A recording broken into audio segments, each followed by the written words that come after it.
Draga djeco, ja ću vam pokazati kako da napravite avatara. avatarmaker.com. Ukucate na laptopu ili kompjuteru ili bilo što vi imate kod sebe. Sada birate koji ćete lik, muški ili ženski. Mi smo sada odabrali ženski. Sad ću ja da vidim koju ću facu, meni se ovo već sviđa. Dobro. Tu imate tako usta, uši, nos, svoje lice, sve tako redom.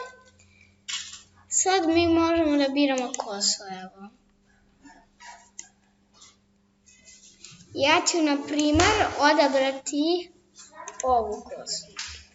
Tu možete da birate koje ćete boje odabrati. Ja ću sad, evo da odaberem. Može ovako. I možemo odjelnu kombinaciju. Imate ovu. Možete dijeliti, možete iskinuti sebi u kompjuter. Download. I odaberete veličinu. Skinula sam na kompjuter. Kliknut ću. I tu imate svog avatara.